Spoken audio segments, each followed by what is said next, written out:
I say something else. Yes. Mr. Venugopal.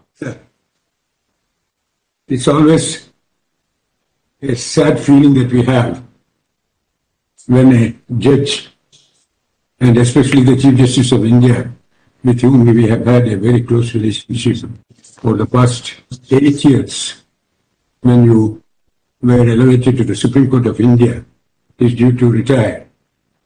And to me, it's difficult to reconcile myself to the feeling that the young and dapper person who is sitting there is now going to retire fully from the judiciary out at a very, very young age.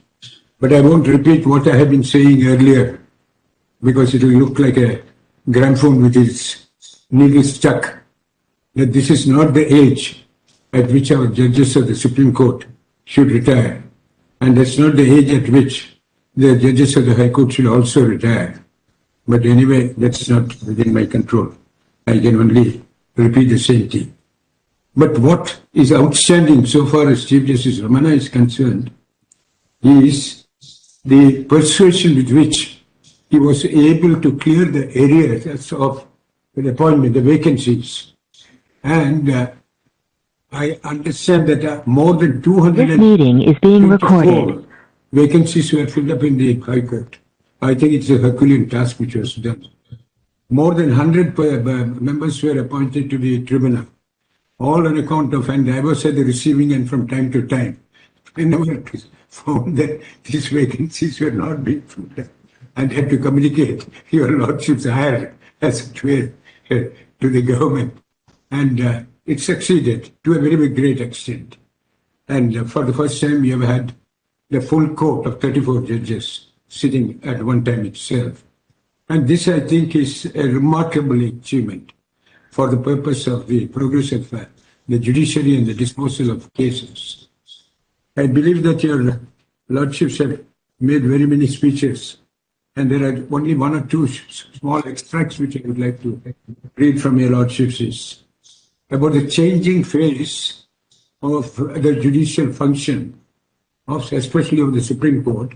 Your lordships had said, till a few decades ago, expectations from a judge were limited to the resolution of a dispute between the parties before the courts. Now every conceivable problem in society is expected to be addressed by the judiciary. People want the judiciary to guide them in every turn of their life, which means that the responsibility which is being placed and which is being accepted by your lordships is great, very great indeed. And again, in regard to fostering social harmony, your lordships in one of the speeches said, in the 21st century, we cannot allow petty, narrow, and divisive issues to dictate the human and societal relationship. We have to rise above all the divisive issues to remain focused on human development. A non-inclusive approach is an invitation to disaster. We are losing an intellectual, we are losing an excellent judge, and all that we can say is that so far as your lordships are concerned, your lordships will start a new era in your career, and I have no doubt that it will be as fruitful and as productive as the one which your lordship has just completed on the bench of the Supreme Court of India. Thank you. Namaskar. Lord, on the bar, Lord, I would like to make a very special mention because your lordships have been extremely nice to the bar. So in that sense, it will be a great loss to all of us. We have actually been benefited by your lordship's tenure in so many ways. Not only have your lordships taken care of us as part of the same family, treated us like your own family members, your lordship have also ensured that the prestige of this institution is also maintained, and a clear signal has been given that this court means business, this court will uphold the constitution, this court will ensure that the constitutional rights of the people are never compromised. Lord, I join the learned Attorney General. He would be about, I think, 27, your lordship senior, and still working. So it's really sad that we lose our judges at this age, Lord, because when your lordships are really at your prime, And I'm sure easily at least another 5-7 years of good productive work which your lordships at this prime, which your lordships have the experience that your lordships have gained, the country will be missing. But I guess that is destiny, your lordships. We will all have to reconcile to that. And we all, Lord, from the bar, we wish your lordships a very healthy, bright future. And Lord, I also feel that it is just the start of a new innings. And in this new innings, your lordship will have more satisfaction because as of now, there are a lot of limitations on your lordships in this holding this office. And once those limitations go away, probably, Lord, I feel that your lordship will have a more satisfying next inning. We all, Lord, pray for your lordship's good health and Lord, good future. Thank you, Lord. We have personally seen, my Lord, we have personally seen, my Lord, that meeting and accepting each and every demand of the bar. We have seen, my Lord, that now the waiting area, this utility launch, even, my Lord, this parking area, then this auditorium. Each and every demand of the bar was accepted, my Lord, by my Lords. And we are really grateful that whatever we expect from any Honorable Chief Justice of India, that was fulfilled. Any corner of this premises, we will find somewhere where my Lord's impact is there. We are really grateful and we wish all the best. You are not going to retire. Knowing you well, we feel that you are going to serve in the future and you will contribute more for the nation. Thank you. Yeah, but as I complete 50 years in the Supreme Court this year, and I've seen many Chief Justices come, many Chief Justices go. And the learned solicitor mentioned about your biological family and the family at this side, but there's another family that you take care of. That's on that side. The family of judges. You have taken care of that family very well. And I tell you why. When the sea is calm, the ship will sail. But we are going through very turbulent times. And it is difficult for the ship to sail. It is there that this court will remember you for having maintained that balance even in turbulent times. You have ensured that the dignity and the integrity of the court is maintained, that the government is called to answer, that the vision of the nation is kept in mind in the course of your judicial determinations. We thank you for what you have done for all the families that you headed, and we'll remember you for a long, long time, for you have actually collaborated with everyone for the purposes of maintaining what the high standards of the judiciary. And I think the upswing of the court has already started, and I'm sure that your successor will carry it forward. Thank you. Lord, may I have, with the liberty from my Lord Justices Lalit and my Lord Justice Kohli, address my Lord the Chief Justice. Lord, if I can say, your Lordships have been a citizen's judge. Lord, I speak on behalf of vast multitude of citizens of this country. You stood up for them. You upheld their rights. You upheld the Constitution. When you took over, I wrote that day an article. I was skeptical. I was skeptical after what the court had gone through. I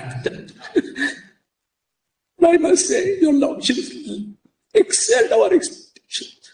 You lived beyond anybody's expectations. You did what is really expected to be done by this court. It was amazing to see. That real checks and balance which is required to be kept between judiciary, executive and the parliament. You did it. And you did it with a smile. You did it with utmost courtesy to the institution, to the lawyers, to everybody who stood up, even parties in person who appeared before you. So I must say, personally speaking, and I speak on behalf of millions and millions of citizens, that your Lordships really blessed this country with amazing constitutional morality, amazing constitutional ethos, and it will always be remembered for a long time. It's been a privilege for me personally appearing before you, and I really can't hold my emotions because I genuinely felt when I wrote that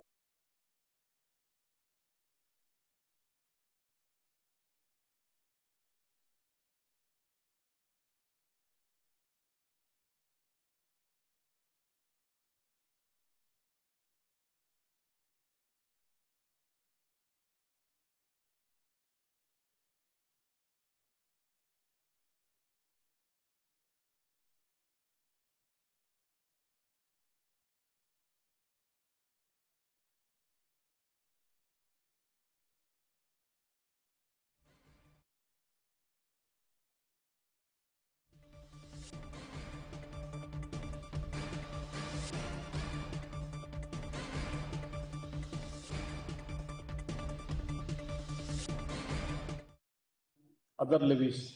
The respondent authorities does not have the power to initiate recovery of dues by means of sale, confiscation as provided under the Customs Act. The respondent could claim title over the goods and issue notices to sell the goods in terms of the Customs Act, and the liquidation process has been initiated.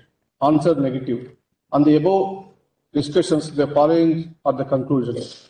Once maritime imposed in terms of section 14 or 35(3)(5) of IBC as the case may be, the respondent authority only has a limited jurisdiction to assess, determine the quantum of customs duty and other levies. The respondent authority does not have the power to initiate recovery of dues by means of sale, confiscation as provided under the Customs Act.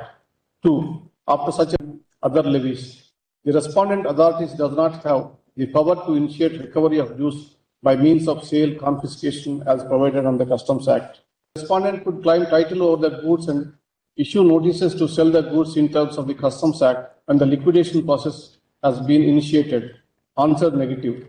On the above discussions, the following are the conclusions. Once maritime imposed in terms of section 14 or 35(3)(5) of IBC as the case may be, the respondent authority only has a limited jurisdiction to assess, determine the quantum of customs duty and other levies. The respondent authority does not have the power to initiate recovery of dues by means of sale, confiscation as provided under the Customs Act. 2. After such other levies, the respondent authorities does not have the power to initiate recovery of dues by means of sale, confiscation as provided under the Customs Act. The respondent could claim title. And I wish you a very happy birthday in advance and retirement with a full life.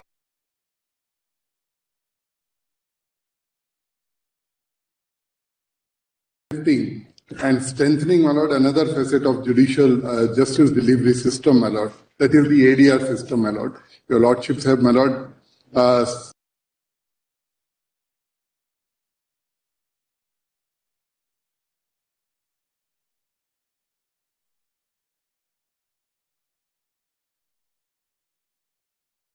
the Union of India, Election Commission of India, and some political parties who have filed intervention applications before us.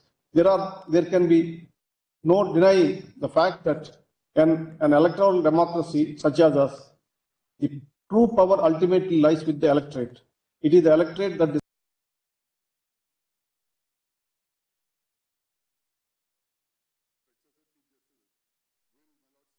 other levies. The respondent authorities does not have the power to initiate recovery of dues by means of sale, confiscation as provided under the Customs Act. The respondent could claim title over the goods and issue notices to sell the goods in terms of the Customs Act, and the liquidation process has been initiated. Answer negative. On the above discussions, the following are the conclusions. Once maritime imposed in terms of section 14 or 35(3)(5) of IBC as the case may be,